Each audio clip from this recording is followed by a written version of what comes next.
Bukan oleh keperhatian yang sama dari ego ke ego. Ini titik awal di mana pola hidup yang senantiasa akan juga merambat bukan hanya hubungan sosial dengan sesama manusia, tetapi juga perlakuan terhadap alam.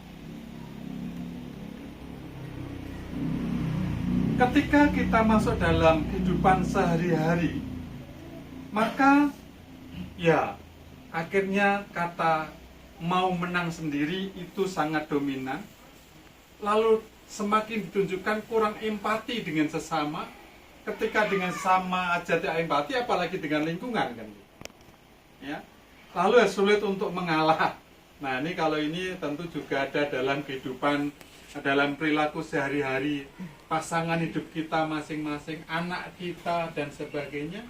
Ada beberapa generasi Gen Z ya, itu juga senantiasa mau menampilkan diri bahwa kurang empati, sulit mengalah, lalu ingin menjadi pribadi yang diistimewakan, dihormati, disanjung dan sebagainya.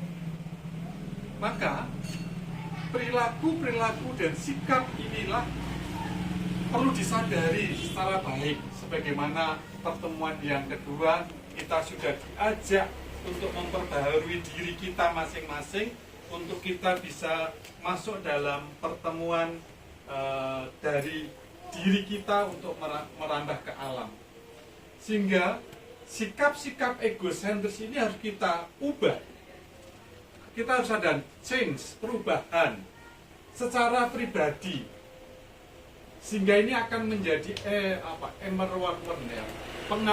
mempengaruhi pribadi ini akan mempengaruhi orang lain, juga menuju kepada ekosentris.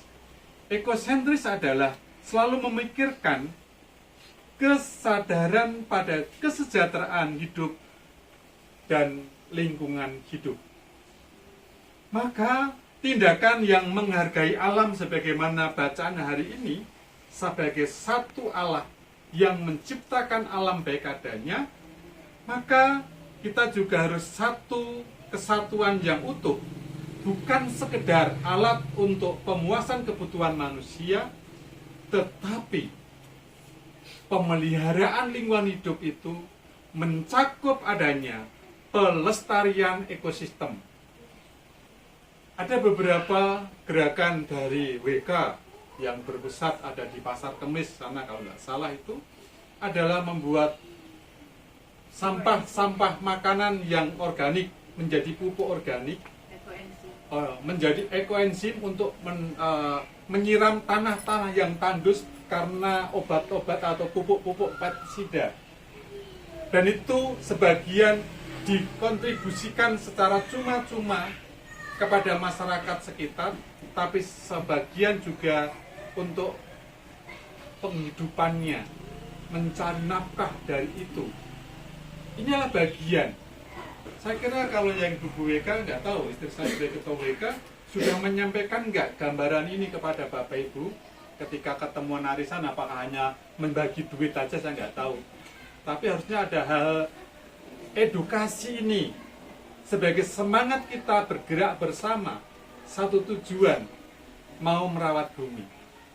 Maka kulit-kulit sampah itu sebenarnya kalau Bapak Ibu sudah, istri saya sebagai ketua ranting ini menyampaikan, harusnya sudah melakukan ya, untuk menyiram tanaman, untuk menyiram tanah yang tandus, maka itu akan menjadi lebih subur. Itu bagian dari salah satu pelestarian ekosistem. Yang kedua, bahwa kita perlu juga menekankan gaya hidup yang ramah lingkungan. Wah, ini agak susah. Contoh penerapannya bagaimana? Penerapannya adalah jelas ada semangat dalam diri kita untuk mengurangi plastik. Sekarang yang masih bawa tisu basah mengurangi tisu basah. Inilah bagian yang kita berusaha untuk mengurangi agar dampaknya nggak terlalu besar negatif terhadap lingkungan. Lalu juga menggunakan kembali. Ya, nah, menggunakan kembali, sekarang ada gerakan, waduh saya nggak bawa minum hari ini, nggak bawa botol hari ini, saya nggak akan minum saya ya. Ya, ini gerakan bersama, saya lupa tadi, istri saya nggak ingetin, tas saya hanya bawa aja gitu. Toh saya juga 1 hari 1 malam nggak minum, nggak masalah, santai aja ya. Ya, nanti aku nyocok gimana galonnya, ada galon mau gini aja saya ya.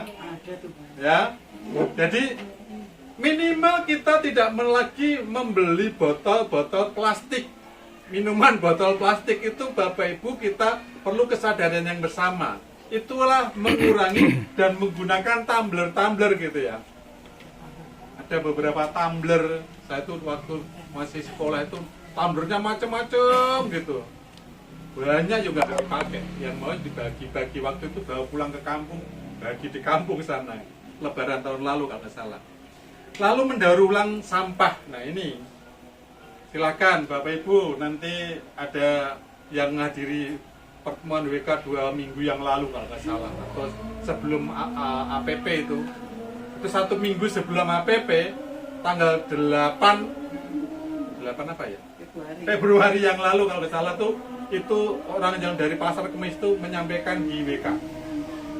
Saya hanya dengar ngintip gitu aja. Ya, mendaur ulang sampah. Sampah yang masih bisa kita pakai ya. Kalau contohnya mungkin Budi Daryanto udah dibuat pupuk kulit pisang ini, nanti jangan dibuang. Masukkan di apa itu tumbuh-tumbuhan itu, saya kira juga akan menjadi pupuk. Gitu. Syukur-syukur dirawat lama supaya jadi benar-benar pupuk organik. Lalu juga meminimalis dampak negatif. Nah, ini yang tidak juga mudah karena kadang kita tidak melihat apa yang bisa kita lakukan kecuali yang tadi. Ya, maka kalau Bapak lihat tas saya kemana-mana, ya ini tas ini ya berulang kali. Saya punya tas nama juga ada nama apa gambar Romo Mangun, ya masih ada juga. Saya juga masih punya tas dari Baduy. Ya, tapi kalau Baduy kasih uang koin jatuh, jadi nggak saya bawa. Lalu tidak membuang makanan bagiannya, ya. Dan terakhir, ya ini aktif membersihkan lingkungan, minimal lingkungan sekitar kita lah. Itu contoh tindakan kita mau menghidupi dari ego menjadi eko. Maka dengan demikian, ya sejauh mana sampai kapan kita minimal mengurangi itu.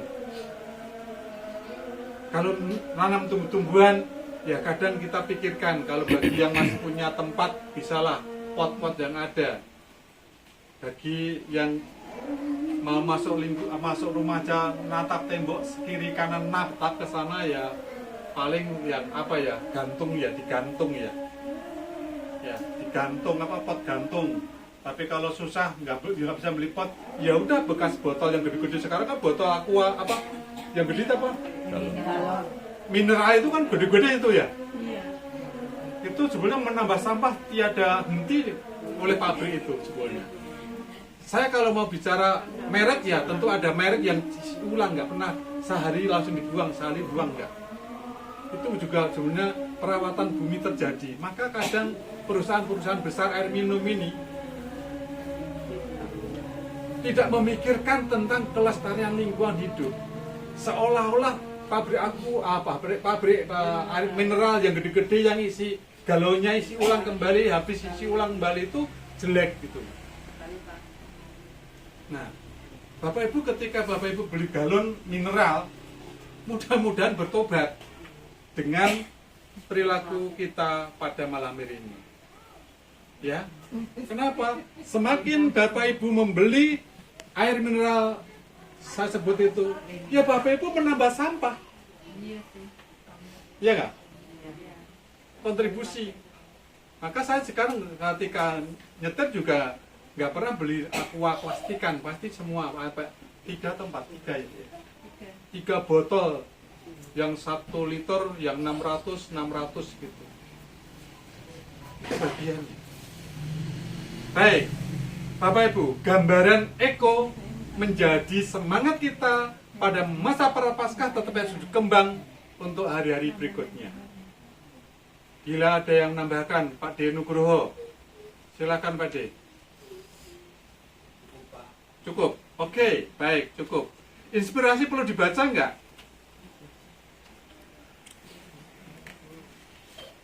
Kalau yang inspirasi, saya ngambil paling bawah aja ya. Bait Alenia yang ketiga, satu, dua, tiga. Mulai dari bersama-sama. Bersama-sama mereka membangun rumah edukasi pilah sampah bukan sekedar tempat pengumpulan. Mereka menciptakan sebuah ekosistem melalui program unggulan seperti Recycling Point atau titik pengumpulan sampah daur ulang. Ini yang kita rencanakan masa Advent kemarin belum terjadi Pak Himawan ya. Mengumpulkan sampah nanti bisa untuk ziarah belum jadi toh. Ini harusnya kalau kita mau setuju ya ayo.